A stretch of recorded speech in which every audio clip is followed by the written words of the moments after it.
서준석 집사님, 김미숙 권사님께서 하나님의 말씀을 낭독할 때 우리가 하나님의 말씀 다 기립해서 듣도록 하겠습니다.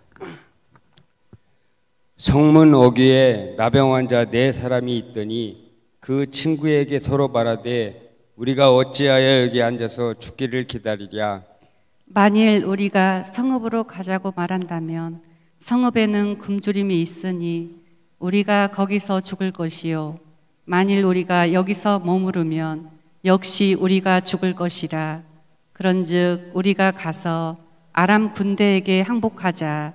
그들이 우리를 살려두면 살 것이요 우리를 죽이면 죽을 것이라 하고 아람 진으로 가리하여 해질 무렵에 일어나 아람 진영 끝에 이르러서 본즉 그곳에 한 사람도 없으니 이는 주께서 아람 군대로 병거 소리와 말 소리와 큰 군대의 소리를 듣게 하셨으므로 아람 사람이 서로 말하기를 이스라엘 왕이 우리를 치려하여 헷사람의 왕들과 애굽 왕들에게 값을 주고 그들을 우리에게 오게 하였다 하고 해질 무렵에 일어나서 도망하되 그 장막과 말과 나귀를 버리고 진영을 그대로 두고 목숨을 위하여 도망하였습니다.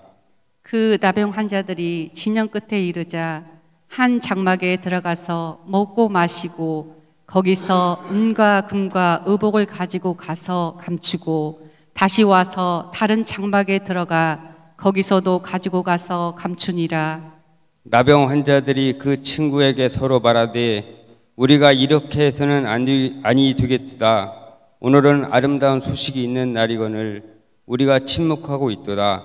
만일 밝은 아침까지 기다리면 벌이 우리에게 미칠지니 이제 떠나 왕궁에 가서 알리자 하고 가서 성읍 문지기를 불러 그들에게 말하며 이르되 우리가 아람진에 이르러서 보니 거기에 한 사람도 없고 사람의 소리도 없고 오직 말과 나귀만 메어 있고 장막들이 그대로 있더이다 하는지라. 아멘. 목사님 나오셔서 아름다운 소식을 전하는 자라는 제목으로 말씀 증거해 주시겠습니다.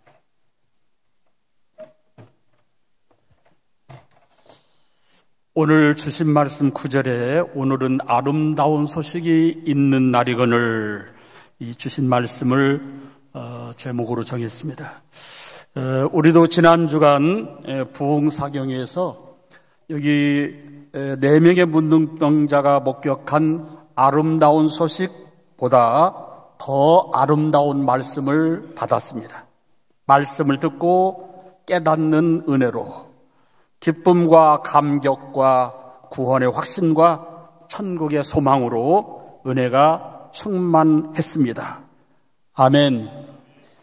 제2차 세계대전 나치에 저항했던 레지스탕스 이 저항운동가들에 관한 영화 여러분들이 아실 겁니다. 로베로 장군의 이런 장면이 나옵니다. 레지스탕스들이 감옥에서 끌려나와가지고 이제 사형당하게 됩니다. 포로들이 기둥에 묶이는 상황에서 한 사람이 외치기를 나는 장사하고 돈이나 벌며 살다가 잘못 잡혀온 사람이다. 나는 저항운동과는 상관도 없고 관심도 없다. 나는 무디다. 죽을 이유가 없다. 그러니 살려달라. 그러나 독일 군인들은 아랑곳하지 않고 그 사람을 기둥에 묶습니다. 그때 한 저항운동가가 말하기를 이렇게 말합니다. 그 사람을 향해서 아무것도 하지 않은 것, 그것이 당신의 죄다. 지금까지 5년 동안 전쟁이 계속되었고 수백만 명이 피를 흘리며 죽어갔다. 우리 조국과 민족이 멸망 직전인데 아무것도 하지 않았다면 그것이 오늘 당신이 죽어야 할 이유다. 이렇게 옆에서 이렇게 말합니다. 사실은 적극적으로 죄를 살펴보면 하지 말아야 할 것을 하는 것도 죄지만 해야 할 것을 하지 않는 것도 분명히 죄가 있습니다. 우리가 전도해야 되고 하나님의 말씀 아름다운 소식을 전해야 될 것을 하지 않는 죄의 대표, 바로 그게 전도하지 않는 것이 그게 대표라고 할 수 있어요. 야고보서 4장 17절에 주신 말씀이 이렇습니다. 우리 함께 봉독합니다. 그러므로 사람이 선을 행할 줄 알고도 행하지 아니하면 죄니라. 아멘. 교회와 성도들은 마땅히 해야 할 것을 하지 않는 죄에서 결코 자유롭지 못합니다. 하나님은 오늘 본문에서 구약에서 가장 연약하고 공동체에서 소외된 자들의 대표인 4명의 문둥병자들을 통하여 어느 누구도 전도의 사명에서 예의가 없음을 말씀하고 있습니다. 여러분, 아무리 연약한 자라 할지라도 은혜 받은 자, 아름다운 구원의 소식을 소유한 자는 전도자의 삶을 반드시 살아야 됩니다. 여러분, 우리 모두 아름다운 소식을 전하는 자가 되어 많은 사람의 생명을 살려내는 전도자들이 되시기를 주의 이름으로 부탁합니다. 그렇다면 전도자의 삶을 살기 위해서는 어떻게 해야 할까? 첫째로 은혜 받은 사람이기에 용기가 있어야 됩니다. 전도자는 먼저 은혜 받은 자라야 합니다. 받은 은혜 없이는 절대 능력 있는 전도자가 될 수 없습니다. 받은 은혜가 아니고는 은혜 없이는 전도의 열매 맺을 수 없어요. 그런데 이 은혜를 위해서는 은혜의 자리로 나아가는 결단과 용기가 필요합니다.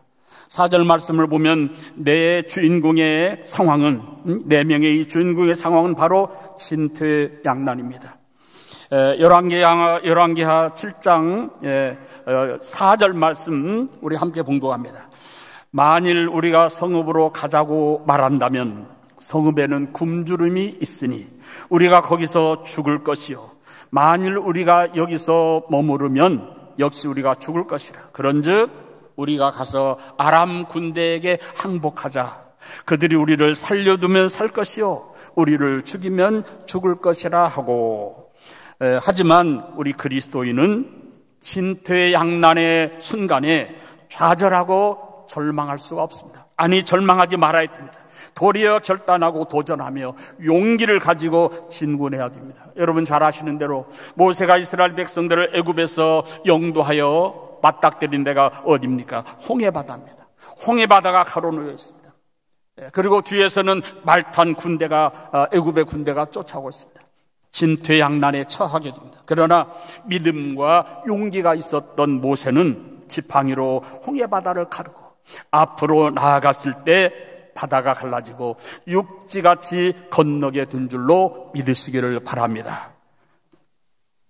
뒤로 가도 죽고 앉아 있어도 죽을 수밖에 없을 때 죽이면 죽을 것이라는 용기와 담대함으로 아람 진영에 들어갔던 이 4명의 문둥병자는 엄청난 은혜의 현장을 목격할 수가 있었습니다. 그 현장을 전해주는 말씀이 6절 7절입니다. 우리 함께 봉독해 보겠습니다.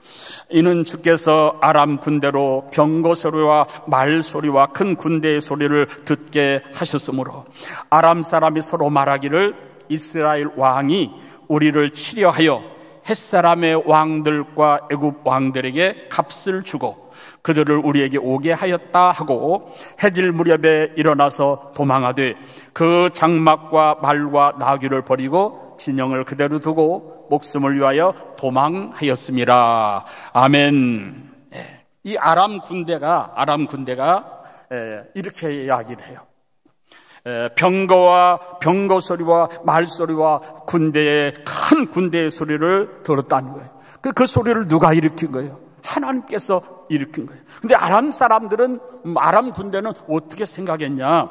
이스라엘 왕이, 쉽게 말씀드리면 주변에 햇사람이라든지 애굽 사람, 소위 말하면 용병을 끌어들여서 값을 주고 용병을 사와가지고 우리를 치려고 한다. 우리는 이제 꼼짝없이 망했다. 그러니 도망치자. 이렇게 된 거예요. 그러므로 저와 여러분도 이 고난의 한가운데서 좌절하거나 낭망하지 말고 믿음의 결단과 용기, 담대함으로 고난의 현장 뒤에 가려져 있는 은혜의 자리로 나아가야 됩니다.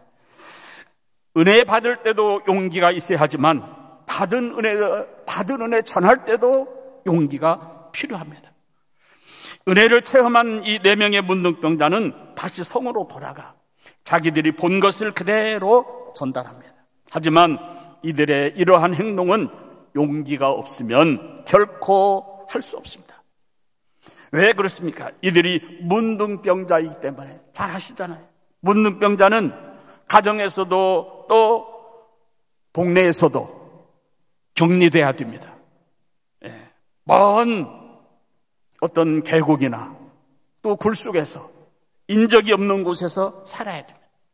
그러니 소희되고, 그리고 말도 다 할 수 없는 서러움. 왜 분노는 없겠습니까? 미움으로 가득 찰 수 있습니다. 우리의 모습이 어떠하든지 은혜 받은 자는 아름다운 소식을 전해야 됩니다. 복음을 전할 때도 용기가 있어야 됩니다. 연약하고 죄된 본성을 가진 나의 내면과 싸워야 하고, 문화적이고 사회적이며 또는 관계적인 측면에 등장하는 수많은 장애물을 뛰어넘는 이런 용기가 있어야 됩니다. 하나님이 주시는 용기를 가지고 담대하게 은혜의 복음, 아름다운 구원의 소식을 우리가 전할 수 있어야 됩니다. 가끔 보면요, 사람들이 참 이해가 안 가는 그런 면이 있어요. 그런 모습이 있어요. 선하고 의롭고 그리고 믿음과 교회의 유익과 하나님께서 기뻐하시는 일에는 꼬리를 내립니다. 그냥 모른 척 해봐요. 아무 관심 없다는 듯이 이렇게 이런 모습, 이렇게 반응을 해요. 그러나 자기 것이 손해가 나고 자기 것을 잃는다 싶으면 얼마나 용기 백배하지, 용기 백배하는지 참 신비로울 정도라니까요. 여러분, 본질적으로 공익과 대의를 위하여, 하나님의 교회 유익을 위하여 하나님께 영광 돌려드리는 데에 여러분 용기 백배하시기를 주님의 이름으로 축원합니다. 두 번째는 침묵하면 안 됩니다. 침묵하지 말아야 돼요. 여러분이 잘 아시는 영국의 비평가인 칼라일은 웅변은 음이요, 침묵은 금이다, 이렇게 외쳤습니다. 그래서인지 몰라도 우리 한국 사회의 어떤 하나의 문화랄까, 이렇게 이야기하죠. 아무 말도 하지 않고 침묵을 지키면 중간은 간다, 이런 말이 있어요.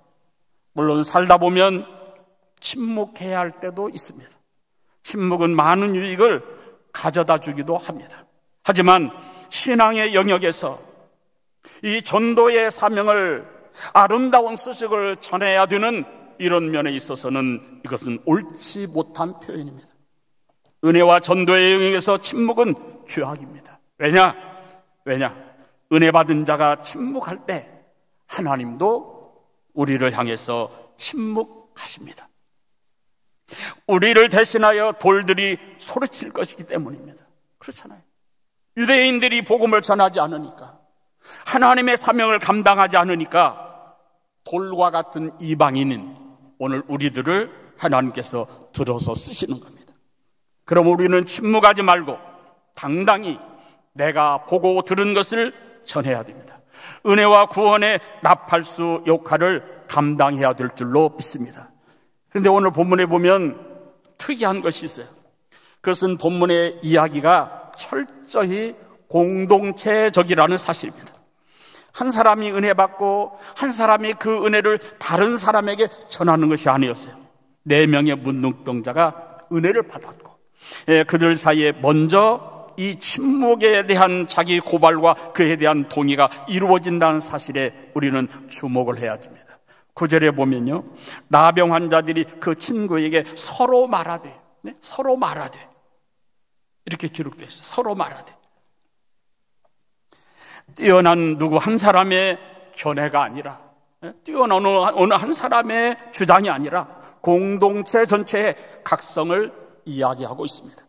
그래서 10절, 11절에 보면요, 우리, 또 그들, 이렇게 표현을 하고 있어요. 이 4명의 문둥병자는 공동의 운명체가 되어 함께 행동하며 복음을 전하고 있는 모습을 발견할 수 있습니다. 받은 은혜가 있다면 그 은혜에 감격하여 침묵하지 말고 함께 전해야 됩니다. 이 4명의 문둥병자들처럼 침묵하지 말고 사실을 본 그대로 전달하는 이 아름다운 공동체와 교회가 되어야 될 줄로 믿습니다.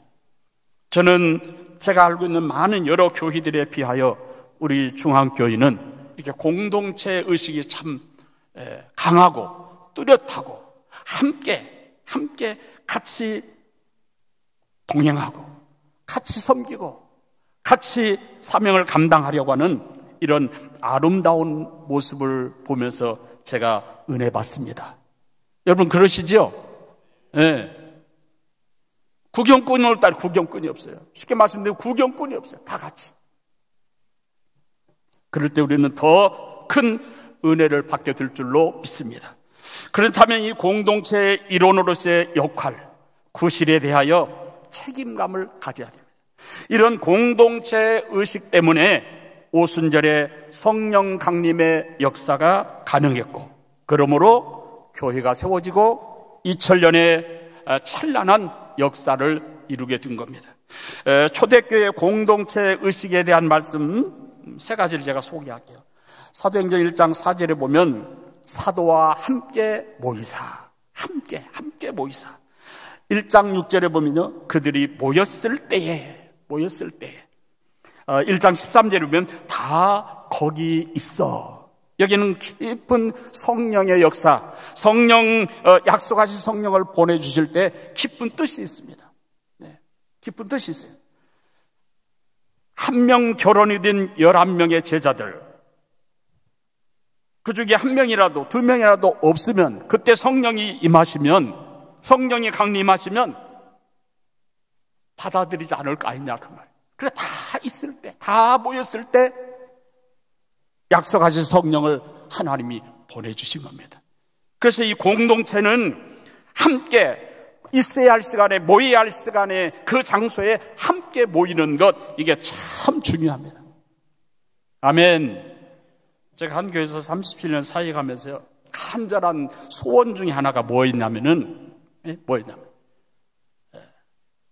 어느 주일이면 주일 한 번만이라도 전 재적교인 전체가 한 명도 빠짐없이 다 한번 모여봤으면 그게 더 이상 소원이 없겠다.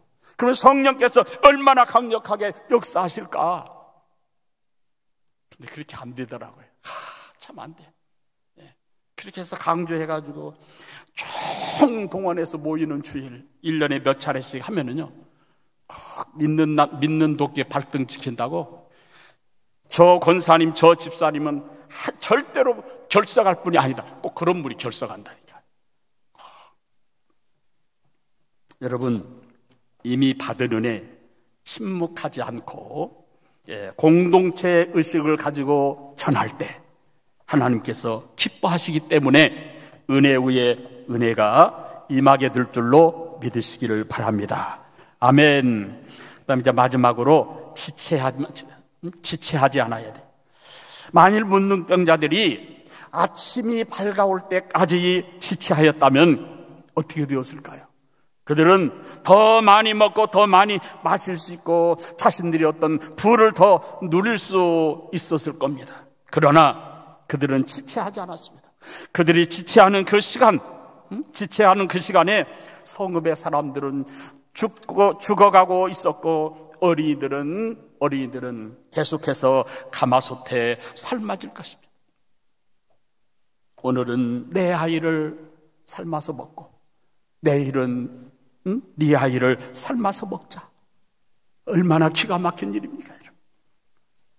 9절 말씀에 만일 밝은 아침까지 기다리면 벌이 우리에게 미칠지니 이제 떠나 왕궁에 가서 알리자 하고, 여기 기록된 아침까지라는 말은 우리 그리스도인들에게 매우 중요한 영적 의미를 줍니다.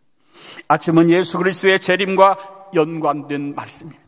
의의 태양신 예수 그리스도의 재림과 관련 있는 말씀입니다. 그럼 우리는 지체하지 말아야 됩니다. 우리 주님 오시는 그 아침이 언제 올지 알 수 없기 때문입니다. 지금 이 순간에도 사람들은 죽음을 향해 달려가고 있습니다. 세상 사람들은 자신들의 영적 기근을 모른 채 죽어가고 있고, 자녀들의 생명에는 관심도 없이 끓는 가마솥과 같은 지옥의 불길로 던져놓고 있는 겁니다. 우리가 지체하면 할수록 지옥은 입을 벌려 죄인들을 삼킵니다. 물론 전 세계 모든 사람에게 복음을 다 전할 수는 없습니다. 그러나 우리가 지체한다면 지체하는 만큼 지옥으로 달려가는 사람은 더 많아진다는 사실은 분명합니다. 하나님께서는 한 생명의 영혼이라도 더 회개하고 구원하시기를 원하시기 때문에 주님의 재림이 조금은 지체하는 것처럼 보이기도 합니다. 그러나 원수 마귀는 한 명의 영혼이라도 더 많이 지옥의 자식이 되기를 바라기에 우리 그리스도인들은 지체하도록 정말 구원 얻는 아름다운 이 복음의 소식을 전하는 일을 지체하도록 만든다는 사실을 우리는 잊어서는 안 됩니다. 그러므로 우리는 때를 얻든지 못 얻든지 지체 말고 전해야 됩니다. 아멘. 이게 제 이야기가 아닙니다. 자, 디모데후서 4장 2절 말씀 함께 봉독하고 말씀을 마칩니다. 너는 말씀을 전파하라. 때를 얻든지 못 얻든지 항상 힘쓰라. 범사의 오래 참음과 가르침으로 경책하며 경계하며 권하라. 아멘. 여러분, 우리는 아름다운 소식을 지체하지 않고 전했던 여기 4명의 문둥병자보다 여건이 훨씬 좋습니다. 아멘. 그렇죠. 문둥병자보다 우리에게 주어진 여건이 훨씬 좋다고요. 우리를 먼저 구원해 주신 것은 다름 아닌 전도의 사명 때문입니다. 이 구원 얻는 그야말로 이 세상에서 가장 아름다운 이 소식, 우리가 지체하지 않고 달려가서 전하고 또 전하여 주어진 사명 기꺼이 감당할 수 있기를 주님의 이름으로 축원합니다. 주님 은혜와 사랑을 감사합니다. 이곳에 하나님 78년 전 우리 중앙교회를 구원의 방주로 세워주신 은혜를 생각할 때 너무너무 감사합니다. 우리 하나님, 예수 믿어 구원받아 천국 가는 영생의 생명의 복락에 들어가는 이 아름다운 구원의 소식, 복음의 소식을 우리가 일찍이 받았는데 우리 하나님, 여기 4명의 문둥병자보다 훨씬 아름다운 이 소식을 전하는 더 훨씬 좋은 여건에 있는 오늘 우리 하나님 뒤를 돌아봅니다. 머뭇거리지는 않았습니까? 지체하지는 않았습니까? 핑계 삼고 하나님, 참으로 주님 이 사명을 회피하지는 않았습니까? 저희들을 일깨워 주옵소서. 지체하지 않고 침묵하지 아니하고 하나님 이 복음의 아름다운 구원 얻는 소식을 하나님 전하고 또 전하는 우리 모두가 다 되게 하여 주옵소서. 그래서 이렇게 아름답고 크게 웅장하게 하나님 세워주신 우리 중앙교회 구원의 방주가 차고 넘치는 큰 구원의 역사가 있게 하여 주옵소서. 우리 모두를 다 전도의 도구로 크게 귀하게 써 주옵소서.